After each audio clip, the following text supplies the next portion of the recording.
Phones continue to get bigger and bigger, but it seems like somebody finally figured it out.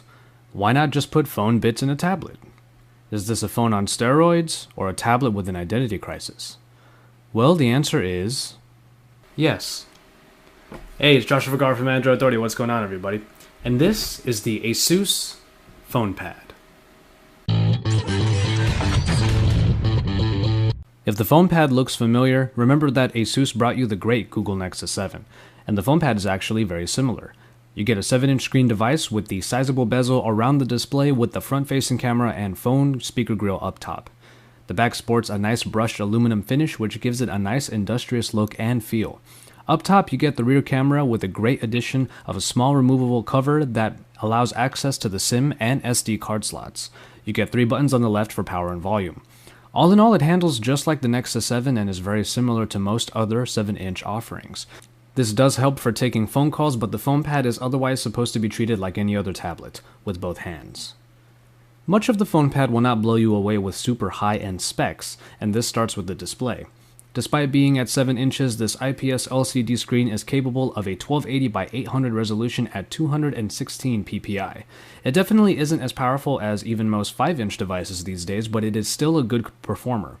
You get a good color reproduction so that images and videos have a good level of vibrancy, and though the pixel density may not be very high, the experience is still quite good at an average distance away. Get any closer though and you will start to see the pixel separation. Now you do get settings to change some aspects of the display in an app called ASUS Splendid, so there is a way to get it to just where you want it. Among the multitudes of Qualcomm Snapdragon processors out there, you get something different with a single-core Intel Atom Z2420 clocked in at 1.2 GHz. No, it isn't as powerful as high-end chips we see these days, but it does get the job done. Antutu Benchmark clocks it in at around the 7500 mark, but you do get smoothness across the device. There are occasional hiccups that occur from time to time, and they seem to happen mostly in intensive games and apps. Speaking of games, the PowerVR SGX 540 is the included graphics chip. It did have a little bit of trouble with Into the Dead and even stuttered a bit during Candy Crush. You may find more of these hiccups running too many apps at once, as the FonePad comes with 1 GB of RAM. Ultimately, it is a very capable performer, though it did not wow me and requires a little patience in those more intensive experiences.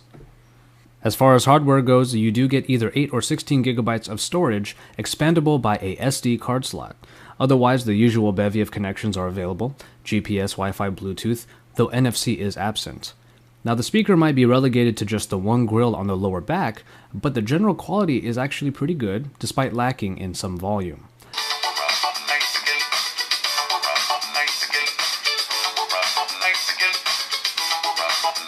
An Audio Wizard app does cater the sound to different types and does well to enhance the sound accordingly. But the biggest story here obviously is the phone side. Underneath the cover you can pop in your GSM SIM card and use this tablet just like any of your phones. Mobile data is possible via HSDPA connectivity, and all phone and SMS related apps are included. The FonePad truly treats itself like an oversized phone, but is very unassuming about it. If you didn't know any better, you'd think this is just another 7-inch tablet. The call and texting capabilities are just like any phone, and the phone speaker is adequately loud and clear. Otherwise, it really wasn't anything overly special other than being an oversized phone. Holding the FonePad up to your face for the call definitely takes some getting used to, and even now, I'm still not sure if I am. But if there is one part of the FonePad that excels, it is the battery life. A hefty 4270 mAh battery powers the tablet for 9 hours of talk time. In my time with it, regular usage stretched out over 10 hours, which is really impressive. And with the great standby time, you might be able to go up to 2 whole days of regular use before actually needing a charge. Power saving options will help you get even more out of the FonePad. It probably is the longest lasting phone I've ever used, but of course, the size of the tablet and the battery inside are obvious reasons why. The camera is perhaps the most underwhelming part of the FonePad. 3 megapixels are all you get in the rear camera, and the picture quality definitely doesn't compare to most smartphone cameras. Even under indoor lighting, white color still got washed out, there was a fair level of grain throughout, and details were definitely not captured adequately. Daylight shots fared better, but are still below average quality. Like some cameras we have seen on tablets, it is more of an add-on rather than a real selling point. And finally we get to the software. Jelly Bean 4.1.2 powers this ASUS modified UI. ASUS keeps things looking mostly stock, aside from additions like a power widget and a suite of floating applications very similar to Sony Small Apps. With these, you can make a floating to-do list or even watch a video while multitasking. ASUS did add in apps for customization like Studio, a photo editor, Storybook, which makes small memory presentations using pictures and videos, and a couple nice memo apps. With some customization added in, ASUS keeps things simple and easy to use by not doing too much or even too little.